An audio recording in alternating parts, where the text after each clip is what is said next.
प्रिय साथियों, यह था योग अभिवादन। जिस प्रकार से राजा हरिश्चंद्र के किस्से की बात सामने आई है, राजा हरिश्चंद्र जी बड़े सत्यवादी राजा थे, ये आप सभी को मालूम ही है। उसकी सत्यता की परीक्षा लेने के लिए भगवान ने विश्वामित्र जी को मृतलोक में भेजा और विश्वामित्र जी ब्राह्मण का रूप धार के ब्राह्मण के वेश में राजा हरिश्चंद्र के द्वार पर आकर अलख जगाई और उन्होंने जो है न अपना सारा राजपाट राजा हरिश्चंद्र से मांग लिया। राजा हरिश्चंद्र ने बेहिचक अपना सारा राजपाट दे दिया। जब विश्वामित्र जी ने यह कहा कि मेरा 2.5 बार सोना दिया जाए, जब राजा हरिश्चंद्र ने कहा कि भाई लाओ खजाने की चाबी दो, तब विश्वामित्र जी कहने लगे खजाना तो मेरा हो गया सारा। उस समय राजा हरिश्चंद्र को बड़ी मुश्किल हुई। उन्होंने कहा कि भाई आपका 2.5 बार सोना हम जरूर देंगे, उधार कर लीजिए। तब उसी समय राजसी वस्त्र उतरवा लिए गए और उनको बाहर निकाल दिया गया। जहाँ कई जगह जो है न जाकर वहाँ गए तो राजा हरिश्चंद्र, रानी मदनावत, लड़का रोहतास तीनों काशी के अंदर आ गए।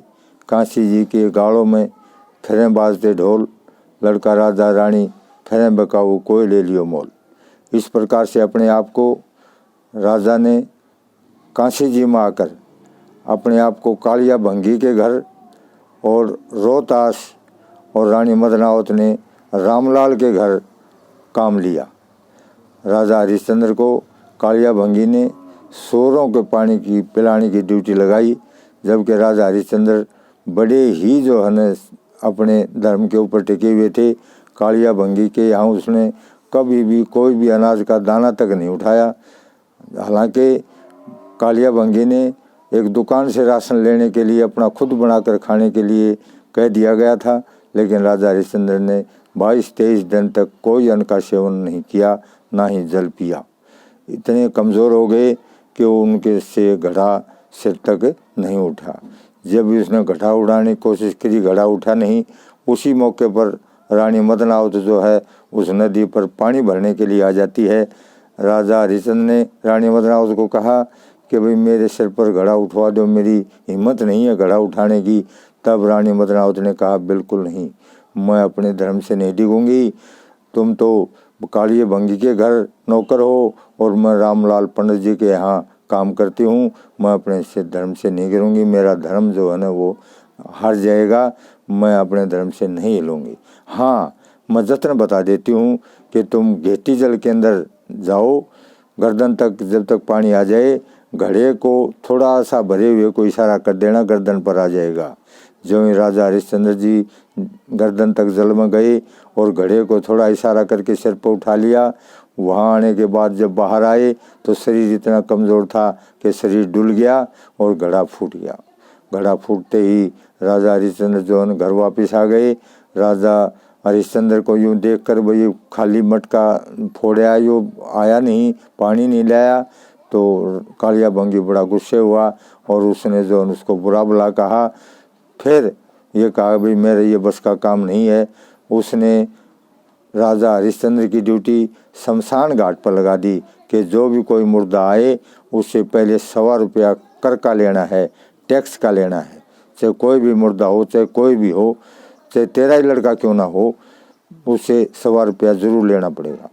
तो एक दिन की संयोग से विश्वामित्र जी सर्प बन के जब रोहतास फूल तोड़ने के लिए नौलखे बागों में गया, वहाँ जाकर एक विषियर का रूप धारण करके रोहतास को विश्वामित्र डस लेते हैं और रोहतास जो वहाँ पर मर जाता है।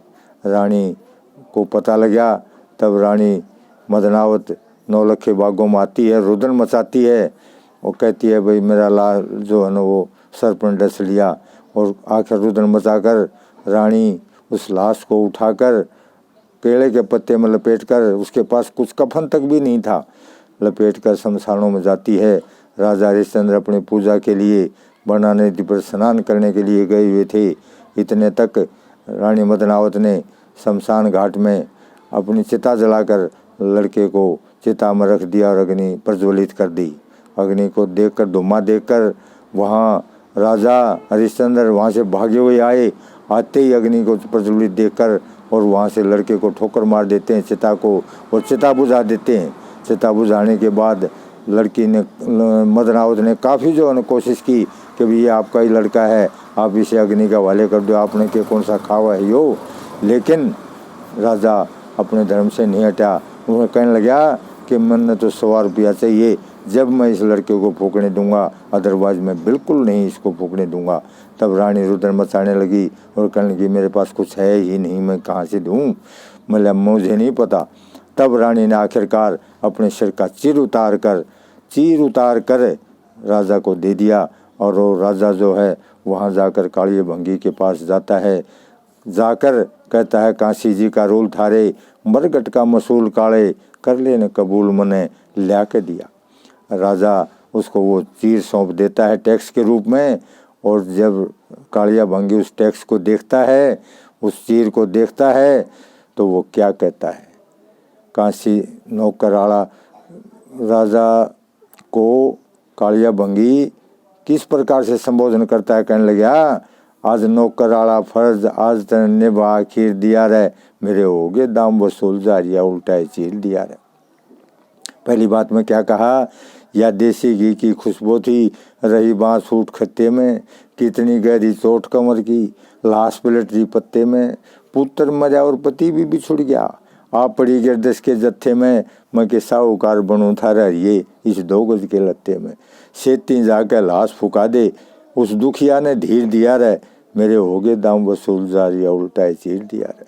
दूसरी बात में क्या कहते हैं, शीलवंत गुण ने तजा नहीं, हड़त तजा नहीं जर्दी, 100 रुपये पतन इज्जत ले ली, कौन करी बेदर्दी, धन की डोरी तो हाथ धनी के, कदे गर्मी कदे सर्दी, इसी दुश्मन गलियाँ भी नहीं करी जा रहा, तने ब्याही की गलियाँ कर दी, ठोकर मार कर चिता बुझा दी, सब वो सीने में तीर दिया रहे, मेरे हो गए दाम वसूल जारिया उल्टा चीर दिया रहे।